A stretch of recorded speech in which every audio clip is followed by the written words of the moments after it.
Selamat siang, selamat bertemu kembali. Pada hari ini kami mendapatkan kesempatan untuk bertemu dengan Presiden Republik Indonesia yang ketiga, Bapak Baharudin Yusuf Habibie. Satu kesempatan yang cukup langka. Banyak orang yang mengenal Bapak Habibie, mendengar mengenai beliau, membaca mengenai beliau, mendengar juga isu mengenai beliau. Namun pada hari ini kita mendapatkan satu kesempatan untuk bertatap muka langsung dengan Bapak B.J. Habibie, Presiden Republik Indonesia yang ketiga ini. Pak Habibie, selamat siang. Selamat siang Pak Peter. Bapak bisa memanggil saya Peter aja Pak. Ya. Bapak berada di Indonesia sekarang dan saya mendengar Bapak akan berangkat ke Jerman lagi dalam waktu 2 hari ini. Enggak, nanti malam. Nanti malam. Ya. Kelihatan kesempatan ini luar biasa bagi kami dan kami berterima kasih. Berapa lama biasanya Bapak di Indonesia dan berapa lama Bapak biasanya di Jerman? Ini pertama kalinya sejak Ibu Ainun, istri saya, sakit. Beliau dirawat di Eropa selama 3 tahun lebih dan tidak pernah kembali. Dan oleh karena itu, kalau saya kemari hanya maksimal 2 minggu dalam 3 tahun tersebut. Dan kali ini saya diperkenankan membawa Ibu Ainun ke Indonesia dan saya bersyukur tadinya beliau hanya diberikan izin untuk berada di daerah tropik selama maksimal 1 bulan. Namun setelah beliau berada di tanah air baru 4 hari, langsung beliau diserang infeksi karena sistem daya tahan ibu itu tidak berfungsi. Oleh karena itu beliau boleh dikatakan seperti sesuatu yang kalau diserang bakteri atau virus itu kewalahan. Jadi oleh karena itu Ibu Ainun tidak boleh dirawat di rumah sakit, karena rumah sakit itu adalah kebun binatang dari segala macam virus dan bakteri. Jadi berapa lama Bapak di sini sekarang? Ya, saya data berada di sini tadinya 1 bulan. Setelah beliau menderita penyakit, mendapat serangan 2 minggu, terus diatasi dengan obat-obat khusus dari Jerman. Ternyata sistem daya tahan beliau meningkat, sehingga beliau diperkenankan berada di sini 3 bulan dan 10 hari persisnya. Dan hari ini bersama-sama dengan Pak Hari Habibie ini saya harus kembali bersama Ibu. Bersama Ibu. Saya hanya bersama Ibu. Saya tidak pernah meninggalkan Ibu sendiri, seperti Ibu tidak pernah meninggalkan saya sendiri. Jadi itu kan harus fair. Jadi dalam hal ini saya mendampingi Ibu karena Ibu itu akan dirawat lagi di sanatorium khusus di pegunungan di Austria, 800 meter di atas. Saya melihat Pak Habibie menceritakan mengenai masalah ibu. Banyak orang yang mengenal Pak Habibie, tapi kali ini Bapak menceritakan mengenai the family values, mengenai keluarga, mengenai ibu. She means a lot to you. Yeah, of course. In the whole context, and she is always with you. Selalu bersama Bapak di mana-mana ya. Iya jelas. Saya pernah diwawancara. Dan umur berapa Bapak bertemu dengan Ibu? Saya bertemu Ibu Ainun waktu Ibu Ainun usianya 13 dan usianya 14. Kita berkawan.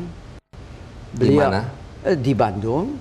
Dan beliau ya orang tua kami, khususnya ibu kandung Ibu Ainun yang sekarang usianya 98 nanti bulan Juni, dengan almarhumah ibu saya kawan, dan kami juga kawan, dan ternyata jadi suami istri. Jadi kalau tahun ini kami rayakan 42 tahun nikah, tapi kalau sebagai kawan kami sudah berkawan selama berapa ya? 54 tahun. Jadi saya kenal ibu 54 tahun. Jadi kalau saya ditanya seperti di Eropa oleh TV Eropa menanyakan apa yang menyebabkan saya menjadi seperti saya ini, saya sampaikan 2 orang. Satu, adalah ibu kandung saya yang melahirkan saya, dan kedua istri saya, Ibu Ainun, Ibu yang Hasri mendampingi Ainun Habibi. Hasri Ainun Habibi. Dr. Hasri Ainun Dokter, Habibi. beliau lulusan Fakultas Kedokteran Universitas Indonesia tahun 61. Baik, sekarang Profesor Dr. B.J. Habibie.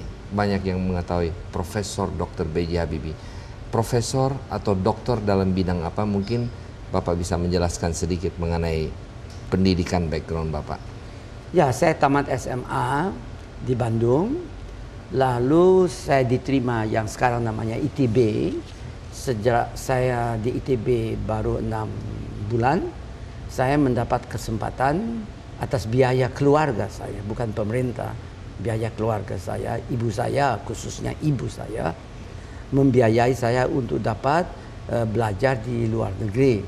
Saya belajar di Pusat Keunggulan Pendidikan Teknik Rheinisch-Westfälische Technische Hochschule Aachen. Di situ saya mengambil jurusan konstruksi pesawat terbang.